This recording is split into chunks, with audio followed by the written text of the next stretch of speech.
Well, hello everyone. Welcome back to part 2 of the Enterprise refit build-up. What I've got, well, you can see what I've gotten done is I've gone through and primed my.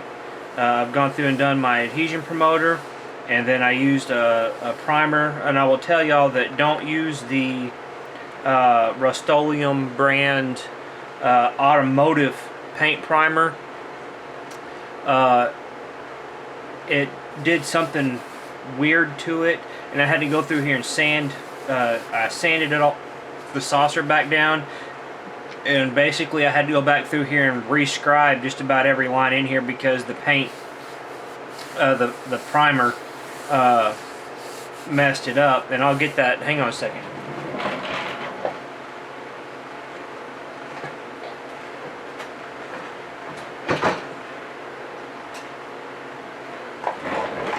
The first primer I used was this brand primer. It was the Rust-Oleum, the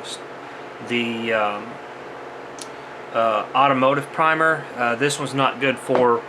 I found out this was not good for the styrene plastic, but this one, however, is a good primer. It's just the Ultra Cover, just your regular primer, and that works just well. So I've gone through and light blocked the bottom, so where now I can just go in and start laying in my lighting. I've gone through and done some modifications to this where you cut out little pieces of these sorry I wasn't in shot there, but cut out a couple of pieces of these the ends of these where you can lay your lighting down all around the edge of the saucer. Light blocked it and got it ready. So now what I'm going to do tonight is I started using the photoetch parts from Paragrafix. Now what you have to do with this is this brass, I don't if you don't know this or not, but this brass has an elasticity to it, and when you cut out your parts and stuff, you can bend it, but then it pops back open again. So you have to do what they call annealing.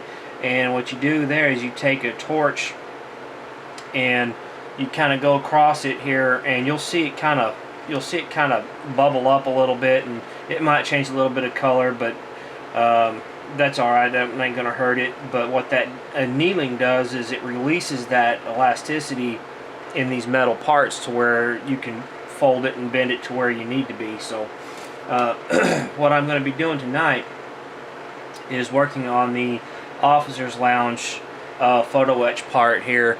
What I've done is I've gone through and cut these little tabs off from where it's gone through, where it was attached to the piece. I've taken my Dremel and gone through and cleaned up some of these edges a little bit. So now what I'm going to do is I'm going to zoom in here. I'll make sure you're in shot. Make sure, let's see, where are you? Adjust the camera here to where you're in screen. But what I'm going to do is this is a little bit too big to sit on here. So what I'm going to do, and I learned this trick off of TrekWorks, and if you've noticed, I've molded a lot of my work around Boyd over there at TrekWorks. He does this. He works on this, and things that I'm doing, he's taught, and it works really well for me. So I'm going to incorporate a lot of this into my work. So what I'm going to do is lay this photo etch part over this hole, and I'm going to take a pencil and mark the edge to where you can see how much plastic we're going to have to take off. We're going to have to do a little bit of filing down, and it has a pretty good area here on top and on bottom, but we're going to have to go through here and take a file and file this down. So what I'm going to do is I'm going to do that real quick. So it's going to take a little bit of work, but it won't take long.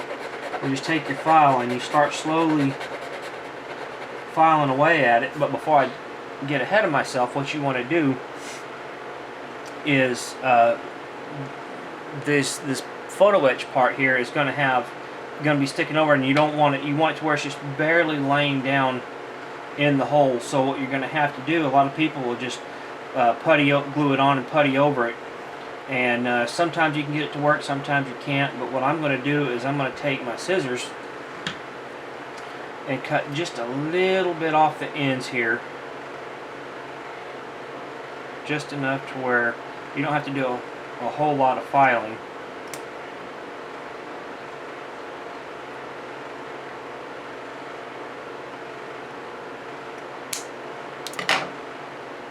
And then what I'm going to do is take my pencil and kind of remark the area.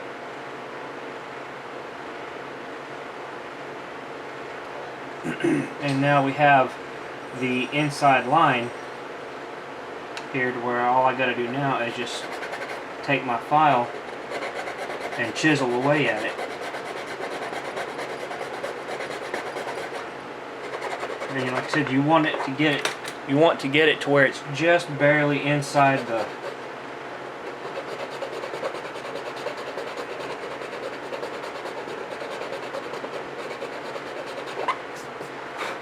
and you want to do it to where you just keep checking, because you want it to sit down in there pretty much flush, but you want to keep checking to make sure you're not taking too much out. Or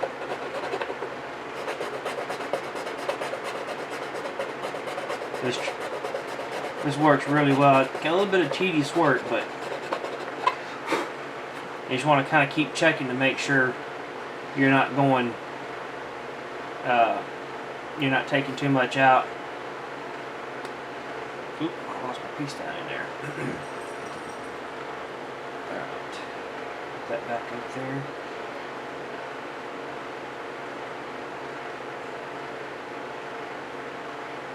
Alright, still got a little bit of ways to go. Just keep filing away at it.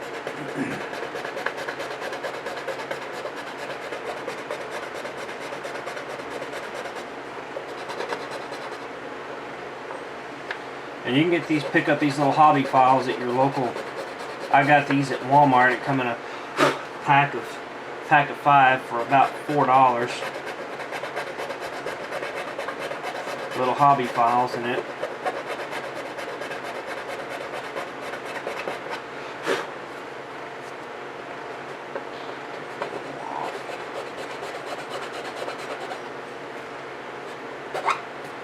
Alright, we'll check this again just to kind of make sure.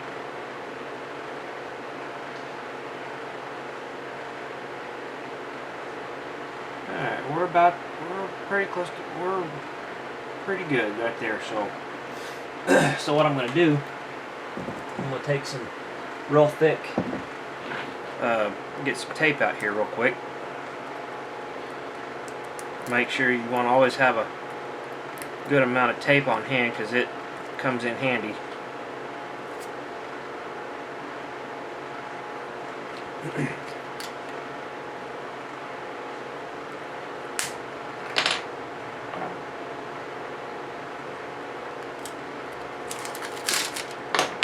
I got to do this earlier, but what I'm going to do is I'm going to take this piece, I'm going to put some tape over it to kind of hold it in place, and then I'm going to take some CA glue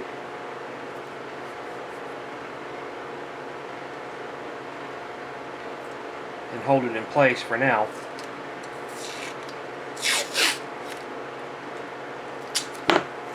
What I'll do is I'll get some of the, I'll put it right on there to where we'll make sure it stays in place. And then I'll flip it over, and you can see it sits down right nicely down inside there. So now what I'm going to do is take my CA glue and dab a little in there. Get my kicker ready here. And there's no need to rush on this stuff, just take your time. I'm just going to dab a little bit down in there to kind of hold it in place.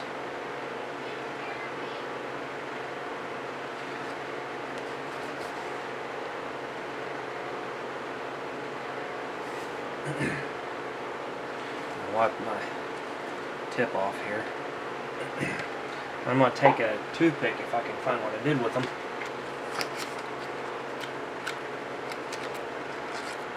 And kind of level it out a little bit, kind of get rid of some of this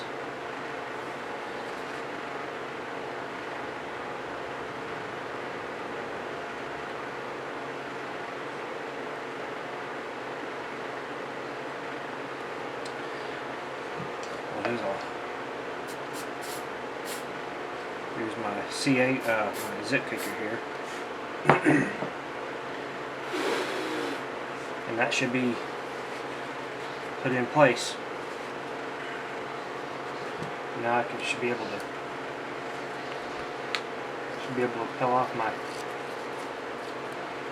tape, and now we're in place. Now I can do is, if you ever get any of this stuff on there, all you got to do is just take a little bit of your hobby knife and just kind of clean the gunk off. It comes right off.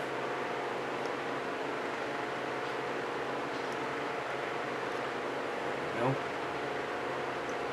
Now, what we can do is what I'm going to do now is I'll go back through in a little bit and put some canopy glue, which bonds to brass really well.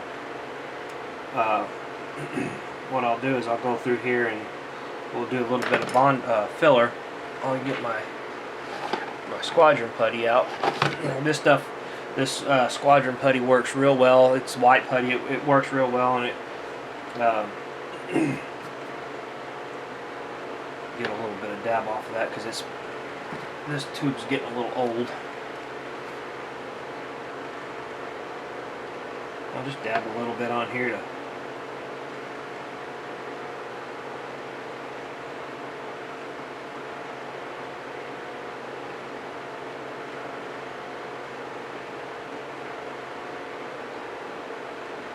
and then we'll go back through and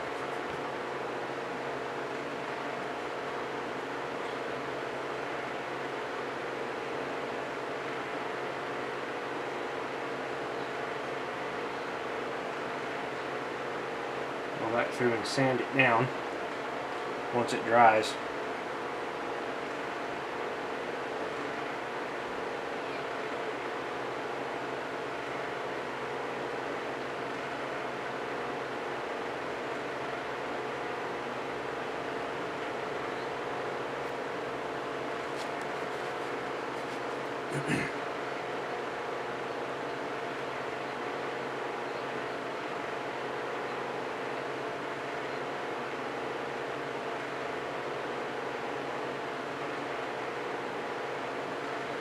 Alright, now what I'll do is I'll go back through and kind of turn that back around, and what I'll do now is I'll go back through and get some of this gunk out of here before it dries.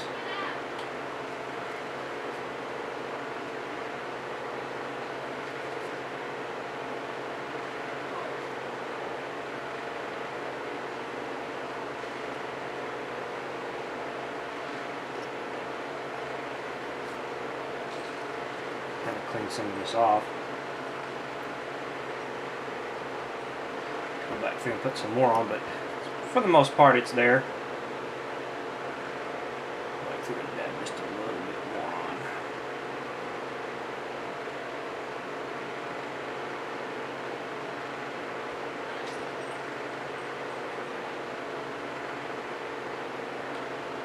Alright, well, what I'll do is I'll let this dry overnight and come back tomorrow and do some sanding on it.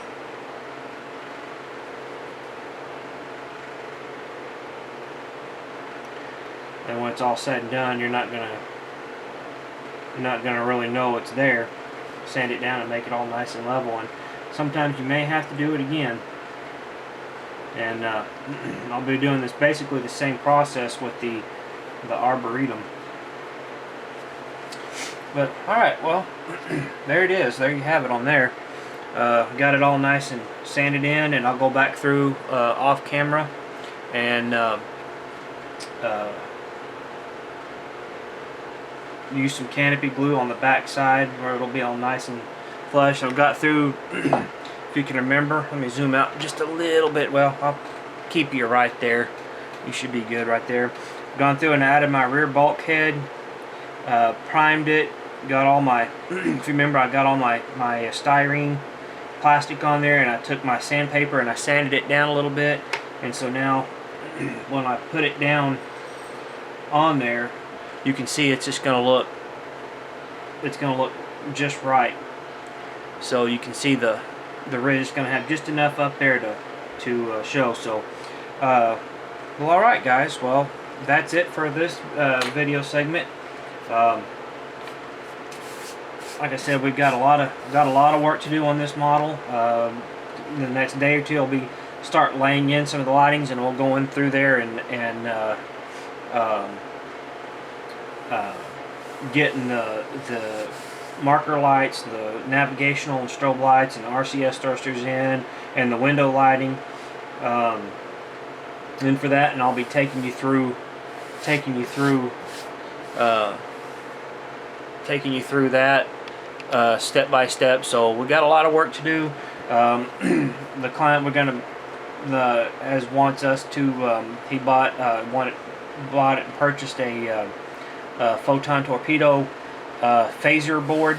So we're going to be going through and cutting in our lighting for the phaser boards, and getting ready to run our what I'm going to be using for that is I'm going to be using some fiber optic lighting for that to get those lit really well. So got some work to do on that, and then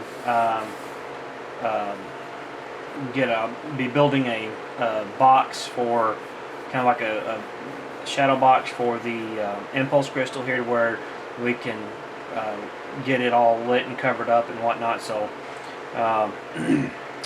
that's it for this video, guys, and tomorrow we'll the next day or two or so, we'll be going through and taking you through and showing you how to install the lighting. So until then, we will see you later. Take care.